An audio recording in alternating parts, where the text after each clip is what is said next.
Welcome to Democracy Now!, democracynow.org, The Quarantine Report. I'm Amy Goodman. Authorities in Michigan have arrested 13 men with ties to right-wing militias, including 6 men who allegedly plotted to kidnap the governor of Michigan, Democrat Gretchen Whitmer, ahead of the November election. 7 other men linked to a militia group called the Wolverine Watchmen face state terrorism, conspiracy, and weapons charges for plotting to storm the state capitol in Lansing with the intent of starting a civil war. Governor Whitmer blamed President Trump for instigating the violent plots. In April, Trump sent a tweet reading, "Liberate Michigan." And just last week, Trump told a far-right hate group known as the Proud Boys to, quote, "stand back and stand by." When our leaders meet with, encourage, or fraternize with domestic terrorists, they legitimize their actions, and they are complicit. President Trump responded by attacking Governor Whitmer yesterday and today in tweets. After headlines, we'll go to Michigan for the latest. President Trump said Thursday he's planning to resume in-person campaigning as early as Saturday with a rally in Florida, even though he remains sick with COVID-19 at the White House and may still be contagious. Trump also rejected a proposal Thursday by the Commission on Presidential Debates to have Trump and Biden join next Thursday's debate from separate remote locations.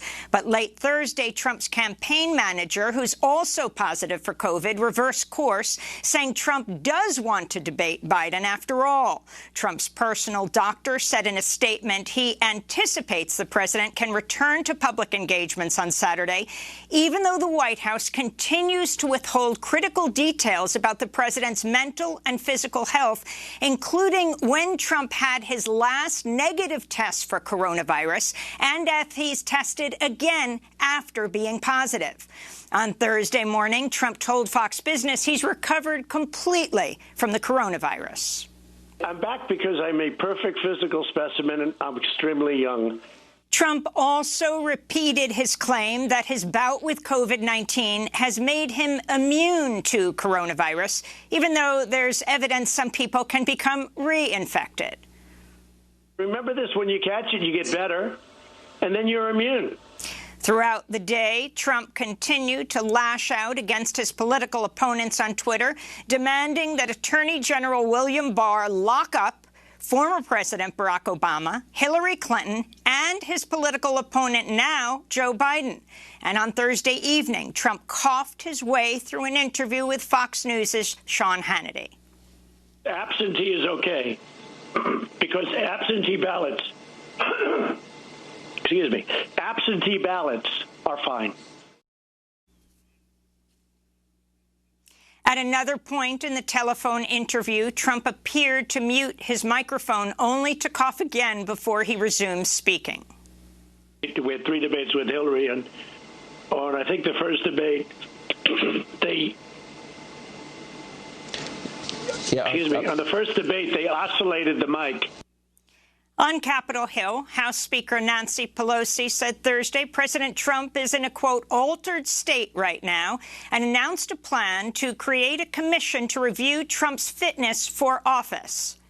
His disassociation from reality would be funny if it weren't so deadly.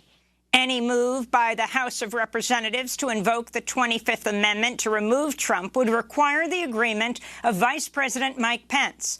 On Thursday, Pence canceled plans to travel to Indiana today, where he was scheduled to cast an early vote. Pence instead headed back to Washington, D.C. His abrupt schedule change set off a flurry of speculation on whether the vice president himself might also have COVID-19, though a spokesperson told reporters late Thursday, quote, "Nobody's sick. There's no positive tests," unquote.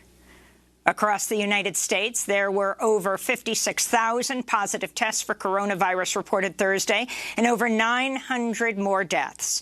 A new model by the CDC predicts another 20,000 people will die of COVID-19 by Halloween, adding to the 212,000 confirmed U.S. deaths since March. In Bismarck, North Dakota, hospitals reached 100% capacity this week. Some COVID-19 patients were turned away and offered a home monitoring program instead of a hospital bed. In New Jersey, former Republican Governor Christie remains hospitalized with COVID-19 for the 7th day in a row. Christie's Twitter account went silent Saturday, and there's been little word on his condition, though WNYC Radio reported Thursday Christie is not on a mechanical ventilator and has been in telephone contact with friends. Christie was present at the White House during a likely super spreader event September 26th, a packed celebration for Supreme Court nominee Amy Coney Barrett, headlined by President Trump, where few people wore masks and no one practiced social distancing. After the White House refused an offer by the CDC to help with contact tracing, reporters at USA Today attempted to identify and track more than 200 people at the Rose Garden event. The paper's investigation found attendees left Washington and joined large gatherings around the country that potentially exposed hundreds or even thousands of others to coronavirus. A top U.S. vaccine scientist who blew the whistle on President Trump's disastrous handling of the coronavirus pandemic spoke publicly Thursday for the first time since he resigned his post at the National Institutes of Health, where he'd been demoted after speaking out. This is Dr. Rick Bright speaking on CNN. The messaging that President Trump gave to America and the world when he left the hospital about there is no need to be afraid of this virus is probably the most reckless, deadly piece of information I have ever heard. This virus is deadly. It is airborne. And now, finally, the CDC is being allowed by the White House to tell the world it is airborne. It spreads person to person very easily. Look at the hot spot from that Rose Garden ceremony for the Supreme Court nominee. At least 2 drugs used to treat President Trump's coronavirus infection were tested on cells derived from fetal tissue, contradicting the Trump administration's opposition to the use of human embryonic cell lines in medical research. The drugs are remdesivir, an antiviral, and the experimental cocktail of monoclonal antibodies produced by Regeneron. A similar experimental drug produced by Eli Lilly was also tested using cells derived from fetal tissue. Last year, the Trump administration cut federal funding to many projects that use embryonic stem cell lines, meeting a core demand of anti-abortion activists. President Trump declared this week he's cured of COVID-19 after he received the Regeneron antibody treatment.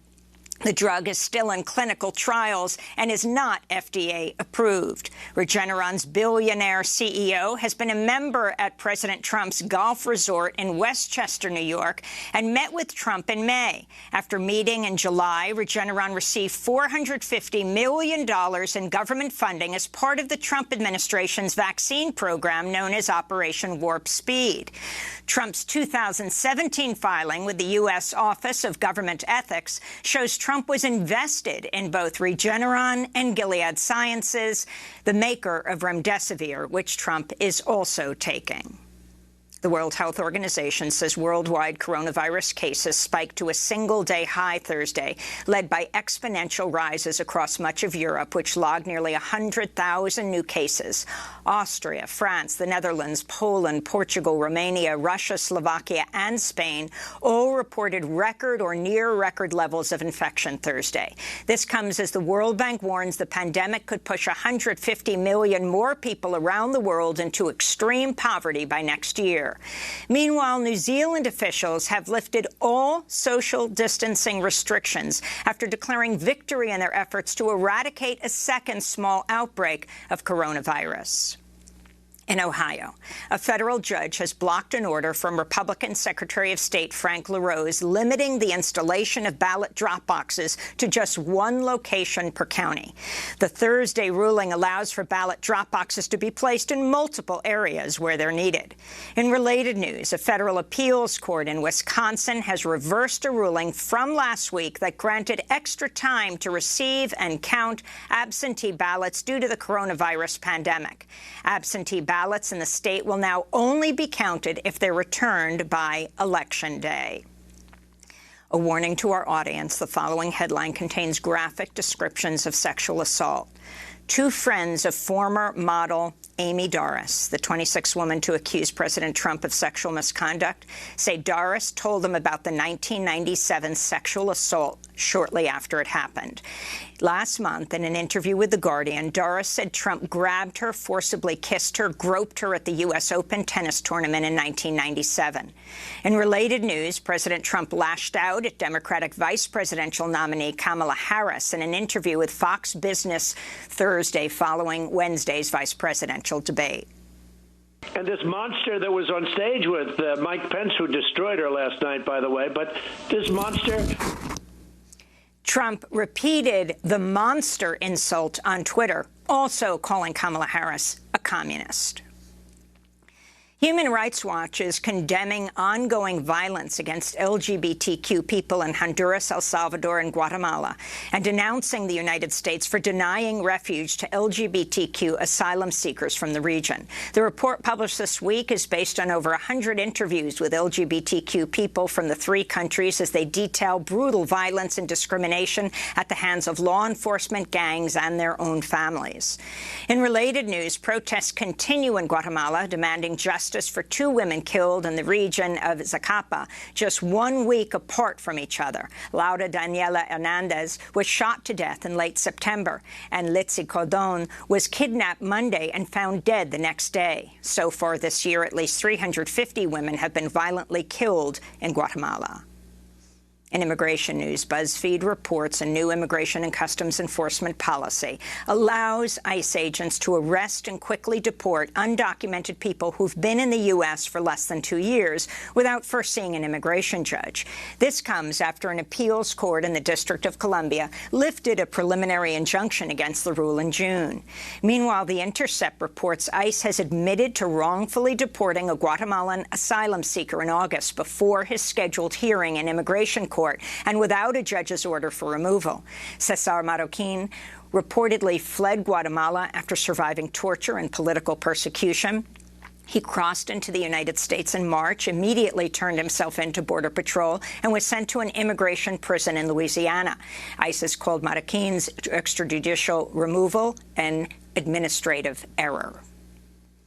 Louisiana officials are warning of a life-threatening storm surge as Hurricane Delta bears down on the Gulf Coast with sustained winds of 120 miles per hour. The storm's forecast to make landfall Friday afternoon is a Category 2 storm near Lake Charles, Louisiana, the fourth named storm to hit the area during this year's unprecedented hurricane season. Just weeks ago, Hurricane Laura came ashore near Lake Charles as the strongest storm to hit Louisiana in over a century, destroying homes and leaving residents without power for weeks. The Trump administration imposed sanctions Thursday on 18 major banks in Iran, effectively shutting off the Iranian financial sector from the global economy. The move drew alarm from European Union officials who say it'll exacerbate shortages of food and medicine during the pandemic.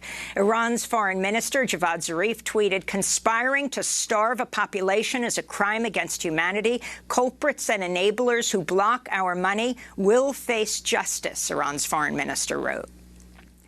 In Oslo, Norway, the Nobel Peace Prize Committee has awarded the 2020 prize to the UN World Food Programme, the United Nations' largest specialized agency and the world's biggest humanitarian group addressing hunger. Last year, it provided assistance in 88 countries to close to 100 million people. After headlines, we'll talk about this morning's announcement.